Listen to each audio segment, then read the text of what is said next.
ఇప్పుడు ప్రేమ పెళ్ళిళ్ళు ఇటు జోలికెళ్ళు. ఎందుకంటే ముష్టి పచ్చడే కొనలేకపోతున్నావు. నువ్వెవడు? కస్టమర్స్ ని దేవుళ్ళుగా భావిస్తూ ఉంటారు వ్యాపారులంతా. కానీ సోషల్ మీడియా ద్వారా ఎంతో పాపులారిటీని సంపాదించుకున్న అలేఖ్య చిట్టి పికిల్స్ బిజినెస్ వాళ్ళు మాత్రం బూతులతో కస్టమర్స్ ని హ్యాండిల్ చేస్తారంటూ సోషల్ మీడియాలో 2 రోజుల నుంచి బాగా వైరల్ అవుతుంది.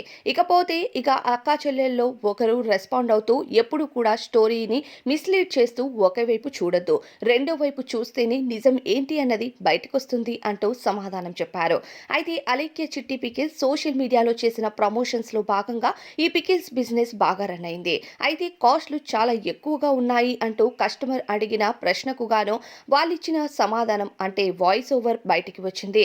అందులో ఎన్నో బూతులు మాట్లాడుతూ ఆ కస్టమర్ ని అలానే ఫ్యామిలీని తిట్టడం జరిగింది.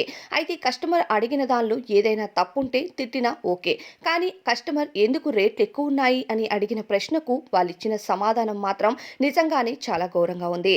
అయితే తల్లిని తిట్టడం అన్నది కరెక్ట్ అనేది కాదు, ఇక క్షమాపణ చెప్పాల్సిందే అంటూ ఎదురు చూస్తున్నారు ఆ కస్టమర్. అయితే మరి వారు క్షమాపణ చెప్తారా లేదా అన్నది 2 రోజుల నుంచి చాలా వీడియోస్ వరకు సోషల్ మీడియాలో వైరల్ అయ్యాయి. కానీ ఇప్పటి వరకు స్పందన లేని వీరు రమ్య గోపాల్ అనే వారు ముగ్గురు అక్క చెల్లెల్లో ఒకరు తన సోషల్ మీడియా ద్వారా రియాక్ట్ అవుతూ ఒక పోస్ట్ అయితే పెట్టారు. ఇప్పటి వరకు ఎటువంటి వీడియోని కూడా రిలీజ్ చేయలేదు.